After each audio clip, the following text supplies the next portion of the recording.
Assalamualaikum warahmatullahi wabarakatuh. Hai, jumpa lagi dengan Ibu Ida Juliana. Hari ini kita ketemu di kelas 5 tema 4 subtema 2 pembelajaran 3 dan 4. Apa kabar kalian? Semoga dalam keadaan baik. Dan materi apa ya kita hari ini? Mari kita simak bersama-sama. Sebelumnya kita berdoa dulu meletakkan kepercayaan masing-masing. Bismillahirrahmanirrahim.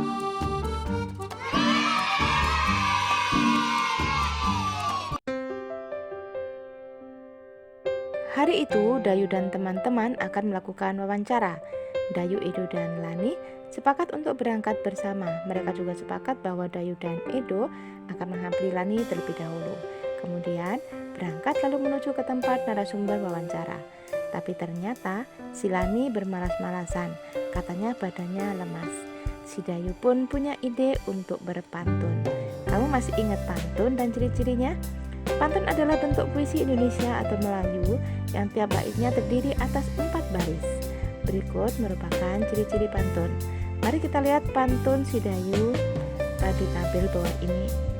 Baris pertama, saat malas tak bertenaga, bersajak A dengan mempunyai 9 suku kata. Baris kedua, jangan diam seperti patung dengan bersajak B mempunyai 9 suku kata. Yang baris ketiga, ayo kita berolahraga dengan sajak A memiliki 9 suku kata. Baris keempat, bersepeda keliling gunung bersajak B dengan 9 suku kata. Sesuai dengan ciri-ciri pantun, pantun si Dayu bersajak ABAB, satu bait terdiri dari 4 baris. Tiap barisnya terdiri atas 8 sampai 12 suku kata.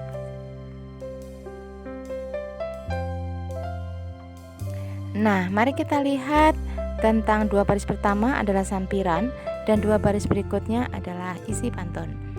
Pada pantun si Dayu, sampiran terletak pada saat malas tak bertenaga, jangan diam seperti patung. Itu adalah sampiran karena 2 baris pertama dan baris kedua.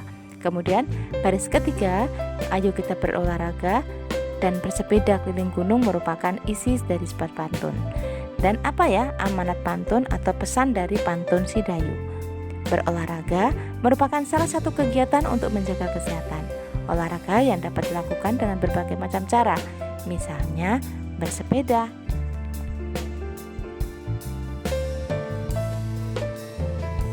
Nah, bagaimana dengan kalian? Bisa membuat pantun dan suka olahraga kah? Akhirnya, Dayu, Edo, dan Lani berangkat melakukan wawancara menggunakan sepeda. Mereka membutuhkan waktu setengah jam untuk sampai ke tempat wawancara.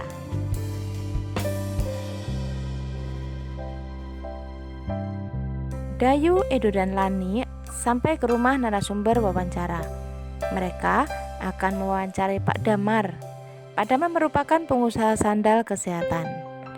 Dan setelah melakukan wawancara, Dayu, Edo, dan Lani membuat kesimpulan. Pengen tahu kesimpulannya? Nah, di sini kesimpulannya hasil wawancara Pak Damar. Pak Damar merupakan pengusaha sandal refleksi. Pak Damar memproduksi sandal yang dapat digunakan untuk melancarkan peredaran darah. Sandal refleksi buatan Pak Damar terbuat dari kayu. Kayu tersebut diperoleh dari daerah sekitar tempat tinggalnya. Pak Damar hanya membeli kayu berkualitas. Namun demikian, Pak Damar selalu menyarankan kepada pemasok kayu untuk melakukan reboisasi setelah penebangan. Dengan reboisasi, hutan menjadi tidak gundul dan hasil reboisasi beberapa tahun kemudian dapat dimanfaatkan lagi. Di antaranya, pohon dapat ditebang dan kayunya dapat digunakan lagi. Tenaga kerja di pabrik Pak Damar juga berasal dari warga di sekitar tempat tinggalnya. Sebelumnya, mereka diberi pelatihan terlebih dahulu oleh Pak Damar. Bahkan kini, beberapa tenaga kerja Pak Damar telah membuka usaha sendiri. Pak Damar kemudian menjadikan mereka sebagai mitra kerja untuk memenuhi permintaan pasar yang semakin meningkat.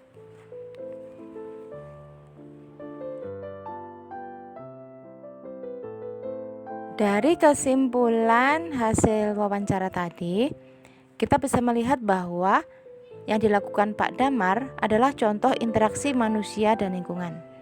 karena Pak Damar memanfaatkan kayu untuk memproduksi sandal refleksi. Beliau juga memberdayakan masyarakat sekitar sebagai tenaga kerjanya. Dan pengaruh interaksi manusia terhadap lingkungan bagi masyarakat itu apa aja ya? Pemanfaatan hasil SDA untuk kebutuhan manusia, contohnya kayu tadi ya. Kemudian meningkatnya kesejahteraan masyarakat, karena dengan adanya produksi sandal Pak Damar, lingkungan di sekitar Pak Damar jadi banyak yang bekerja. Kemudian terbukanya lapangan kerja bagi masyarakat.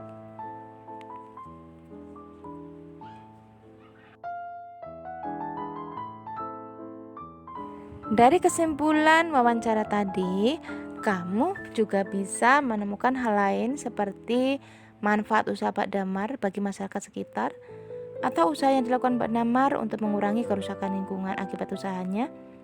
Juga hubungan ketergantungan dalam Pak Damar membutuhkan pasokan kayu atau membutuhkan masyarakat sekitarnya ya.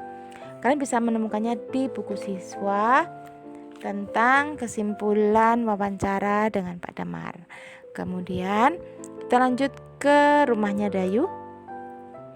Sore itu, dusun tempat Dayu tinggal akan mengadakan pemilihan ketua RW. Sebelum acara dimulai, Dayu membantu untuk mempersiapkan tempat pemilihan. Dayu membantu memberi alas di setiap meja. Dayu menyapu lantai ruangan tempat pemilihan. Dayu juga membantu mempersiapkan makanan dan minuman untuk panitia pemilihan. Nah, perhatikan, itu ada gambar si Dayu sedang memasang alas meja ya. Sebenarnya apa saja sih peran serta kalian sebagai siswa dalam pemilihan RW di lingkungan? Yang pertama, turut serta dalam gotong royong menyiapkan tempat pemungutan suara, mengamati jalannya pemilihan, juga membantu para ibu menyiapkan makanan seperti yang dilakukan Dayu. Ketua RW dipilih oleh seluruh masyarakat pada lingkungan terkait yang sudah mendapatkan hak pilih. Pemilihan ketua RW dilakukan di balai warga. Dayu mengamati jalannya pemilihan ketua RW.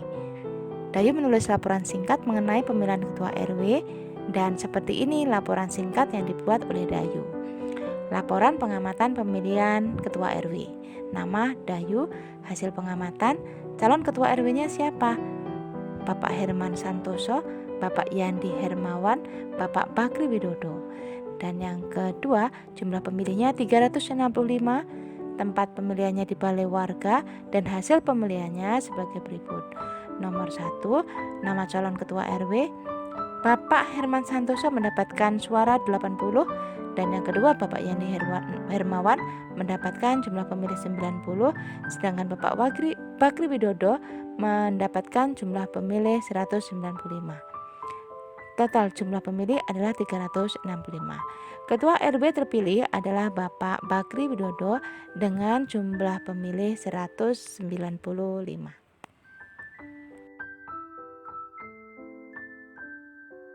Sebagai masyarakat, kita bertanggung jawab untuk mengamati pelaksanaan pengambilan keputusan, baik dalam pemilihan ketua RT, ketua RW, maupun kepala desa. Kita harus mengamati, selain itu, masyarakat juga dapat mengamati berbagai keputusan yang dikeluarkan oleh ketua RT, ketua RW, dan kepala desa. Pengambilan keputusan bersama dapat dilakukan secara musyawarah untuk mufakat. Namun demikian, apabila tidak mencapai mufakat, dapat dilakukan voting. Nah, di sini mari kita lihat tanggung jawab siswa dalam masyarakat. Mengikuti gotong royong membersihkan lingkungan, berpartisipasi dalam pemilihan RT, RW, dan kepala desa, misalnya turut serta menyiapkan tempat pemungutan suara, mengamati jalannya pemilihan ketua RW, juga membantu para ibu menyiapkan makanan seperti yang telah dilakukan Dayu. Nah, ini kita lihat adalah ketua RW terpilih. Siapa dia? Pemilihan ketua RW di dusun Dayu telah selesai. Ketua RW yang terpilih adalah Bapak Bakri Widodo. Bapak Bakri Widodo akan menjabat sebagai ketua RW selama 3 tahun. Beliau boleh mencalonkan kembali sebagai ketua RW setelah selesai masa jabatan. Tahukah kamu mengenai tata cara pemilihan ketua RW? Nah, simak penjelasan di bawah ini. Nah, ini adalah tata cara pemilihan ketua RW terbagi atas 4, yaitu pembentukan panitia. Yang pertama, pembentukan panitia pemilihan ketua RW. Kepengurusan panitia ini harus disetujui oleh kepala desa setempat. Berikut merupakan tugas panitia pemilihan ketua RW. Yang pertama, menyeleksi calon ketua RW, kemudian menetapkan calon ketua RW yang memenuhi persyaratan, menentukan daftar pemilih, menyusun tata tertib pemilihan ketua RW, juga menyelenggarakan pemilihan. Yang kedua, pendaftaran calon ketua RW. Kepada kepanitia dan penetapan calon ketua RW, calon ketua RW harus mendaftarkan diri kepada panitia. Setelah pendaftaran selesai, panitia akan menyeleksi calon ketua RW dan menetapkan calon ketua RW yang akan maju dalam pemilihan.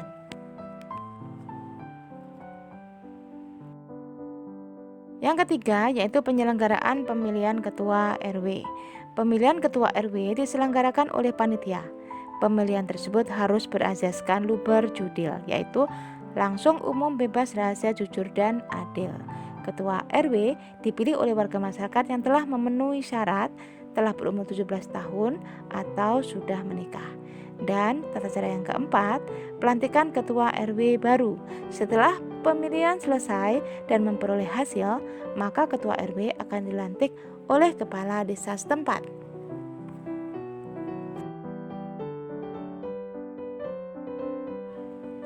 Pada masyarakat Indonesia, pengambilan keputusan bersama dilakukan melalui musyawarah. Musyawarah tersebut bertujuan untuk mencapai mufakat. Apabila tidak mencapai mufakat, maka dilakukan voting. Pengambilan keputusan bersama dilakukan untuk memecahkan masalah dalam masyarakat, misalnya sebagai berikut: pemilihan ketua RT atau RW, menentukan jadwal siskamling, menentukan jadwal gotong royong. Dalam pengambilan keputusan bersama tersebut diharapkan adanya peran serta dari seluruh warga anggota masyarakat. Peran serta tersebut dapat berupa kegiatan mengikuti pemilihan ketua RT atau RW, mengamati jalannya pemilihan ketua RT RW, melaporkan pelanggaran yang terjadi pada saat pemilihan. Peran serta masyarakat tersebut merupakan bentuk tanggung jawab sebagai warga. Masyarakat di Desa Dayu sangat bersukacita atas terpilihnya Bapak Bakri Widodo sebagai ketua RW. Dayu dan teman-temannya juga turut serta dalam kegembiraan. Bahkan untuk menunjukkan rasa kegembiraannya, Dayu berpantun, jalan-jalan membeli selasi, dibuat es adu segarnya. Ketua RW telah terpilih, semoga hidup damai sentosa.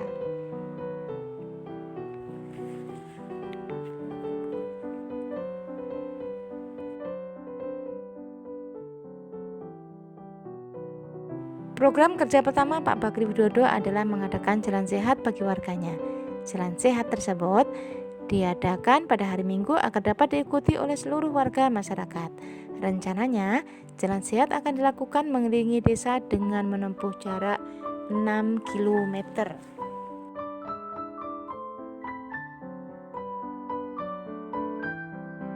Kegiatan jalan sehat berjalan dengan lancar. Warga masyarakat berjalan dengan santai sambil menikmati pemandangan alam serta mengobrol dengan warga lain. Sesampainya di garis finish, warga akan dihibur dengan kesenian daerah sambil menikmati makanan yang telah disediakan.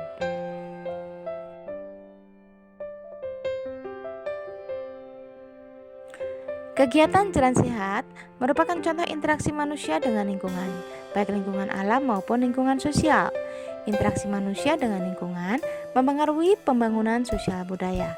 Selain itu, upaya pembangunan di bidang sosial budaya dapat dilakukan melalui pendidikan, baik pendidikan formal maupun informal. Melalui pendidikan, maka akan tercapainya kesejahteraan masyarakat.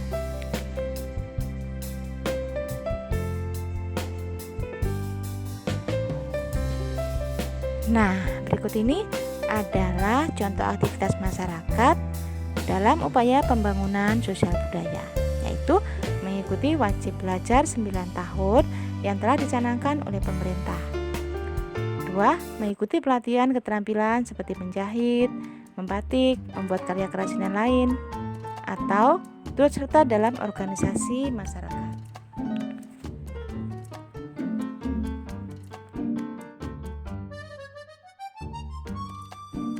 Alhamdulillahirrahmanirrahim, akhirnya kita bisa menyelesaikan pembelajaran hari ini, pembelajaran 3 dan 4. Semoga bermanfaat.